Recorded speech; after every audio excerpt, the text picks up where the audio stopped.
je me lance officiellement dans la course à la chefferie de notre famille politique. Bernard Drinville a ouvert la course hier en annonçant sa candidature sur les réseaux sociaux et il est avec nous ce matin, Bernard Drinville. Merci beaucoup, Bernard Drinville, d'être ici avec nous. Merci, Louis-Philippe. Tout d'abord, Bernard Drinville, d'abord journaliste à Radio-Canada, député péquiste, animateur à la radio, député caquiste depuis 2022, ministre de l'Environnement, mais pas pour longtemps. Qu'est-ce que ça signifie pour vous de vous lancer justement dans cette course à la chefferie de la Coalition Avenir Québec et peut-être éventuellement de devenir premier ministre? Bien, j'ai quand même une bonne expérience. J'ai mené plusieurs batailles. Je pense qu'on vit une époque tumultueuse. Il y a beaucoup d'instabilité. Les gens ont besoin de se sentir protégés. Ils ont besoin d'être rassurés. Et je pense qu'avec cette expérience, puis la capacité que j'ai montrée de gérer des dossiers qui ne sont pas toujours faciles, je pense que j'ai ce qu'il faut. Évidemment, à la fin, ce sont les gens qui nous écoutent qui vont décider. Parce que les gens qui nous écoutent peuvent aller prendre leur carte de membre, payer 15 $ et participer au vote. Et j'espère qu'ils seront nombreux à le faire. Et puis, je porte aussi des valeurs dans cette course-là qui me ressemblent. J'ai dit que je voulais être le candidat du vrai monde. Donc, les gens qui... Il n'y a personne qui parle pour eux. Ils travaillent, ils payent leurs impôts, ils élèvent les enfants, mais il n'y a pas de lobby qui parle pour eux. Moi, je veux être la voix de ces gens-là, les gens du quotidien, les gens ordinaires, comme on les appelle. Je veux porter la voix des régions. Elle nous donne beaucoup. Je pense qu'il faut, à un moment donné, s'assurer qu'il y a un bon retour sur l'investissement. Puis, je veux être un candidat qui va porter fièrement les valeurs québécoises et qui va s'assurer aussi de continuer à renforcer l'économie québécoise. Il faut faire les deux. Il faut pousser, renforcer la différence québécoise, puis il faut continuer à faire prospérer notre économie, puis nos emplois pour nos familles et nos travailleurs. Oui, vous l'avez dit, mais concrètement, qu'est-ce que ça veut dire porter la voix du peuple, Bernard Drinville? Bien, écoutez, moi, je suis issu du monde des médias. Je suis toujours assez fasciné du fait qu'on va faire des débats, mettons, dans les médias, là, puis j'en ai mené des débats. Mais j'ai toujours essayé, dans ces débats-là, d'aller au-delà de ce que les groupes de pression venaient nous dire dans les entrevues ou ailleurs. J'essayais de comprendre puis de voir où était le citoyen là-dedans, là, où était la personne, là.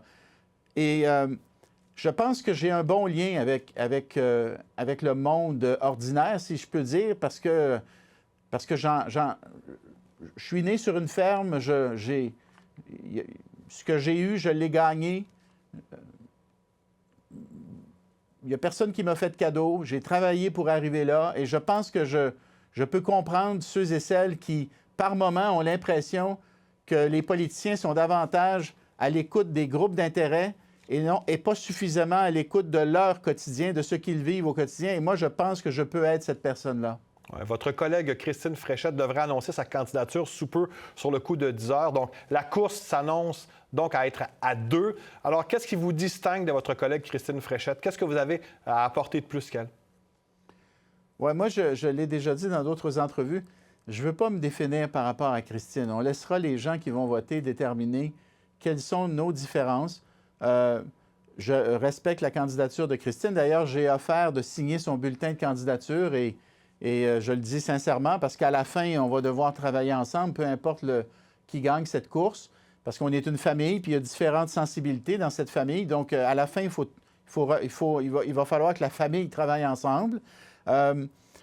Écoutez, j'ai dit ce que je veux représenter dans cette course, représenter les gens ordinaires, si on peut dire, même si j'aime pas tellement l'expression, là. Je préfère parler du vrai monde. Ça, j'aime ça, cette expression-là. Je veux vraiment porter un nationalisme affirmé. Je pense qu'on est quelque chose de différent. Le Québec, il y a juste un Québec dans le monde.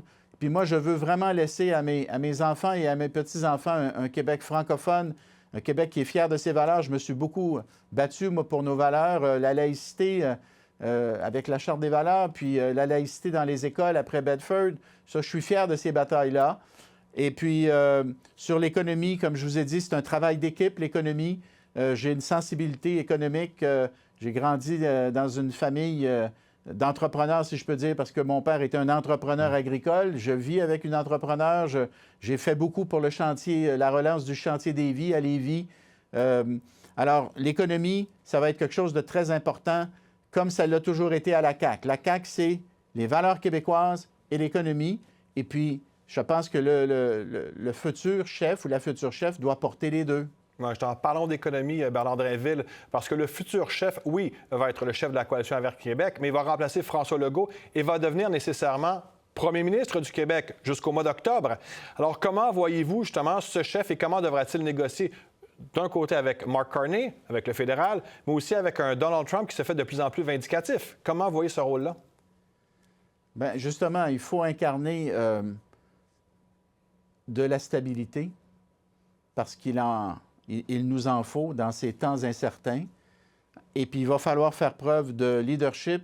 Je pense que les Québécois, ils veulent quelqu'un qui va être en contrôle, qui va les rassurer, qui va travailler en équipe. Je pense que c'est très important qu'on travaille en équipe. On ne peut pas mener cette barque-là tout seul, surtout dans les moments de grande instabilité que nous traversons présentement.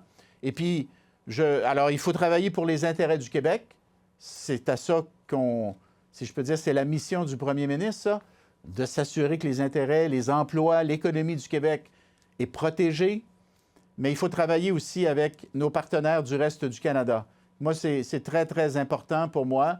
On ne peut pas présenter un front désuni. Il faut rester unis avec les autres premiers ministres, avec le premier ministre du Canada, puis il faut travailler pour essayer de protéger notre économie à court terme parce qu'elle est menacée avec la guerre tarifaire, et puis piloter une stratégie économique qui va faire en sorte qu'on va protéger nos entreprises et nos emplois. C'est ça, là, je pense, le plan de match. Les gens ont besoin d'avoir du leadership, ont besoin d'avoir une vision, puis ils ont besoin de savoir qu'on est à la barre et qu'on est capable de passer au travers de cette tempête. Puis j'ai traversé quelques tempêtes. Je pense que les gens n'ont pas besoin de craindre. Je serai là pour eux. Parlant de tempête, Bernard Drainville, comme toute formation politique, la Coalition Avenir Québec a fait des bons et des moins bons coups. Et vous avez du rattrapage à faire ici, vous le voyez dans les sondages. Est-ce que la Coalition Avenir Québec devra changer de position ou est allée trop loin, par exemple, en santé ou en matière d'immigration? Comment vous voyez ces deux dossiers qui ont été très chauds et qui ont beaucoup occupé le premier ministre François Legault? Bien, on aura l'occasion de faire des propositions pendant cette course sur ces deux enjeux-là. C'est sûr que sur la question de l'immigration, moi, comme ministre de l'Éducation, j'ai été à même de constater la très forte augmentation de l'immigration. On a accueilli 100 000 nouveaux élèves dans les écoles québécoises ces dernières années et au moins la moitié d'entre eux étaient nés hors du pays. Donc, ça nous met beaucoup de pression sur nos services publics, il faut le reconnaître. Et puis, il faut bien intégrer aussi tous ces nouveaux arrivants. Donc, il faut trouver un équilibre sur la question de l'immigration. Oui, il faut la gérer, l'immigration. Il faut le dire, ça. Alors, il faut établir combien on est capable d'en prendre, puis il faut s'assurer qu'on les intègre correctement.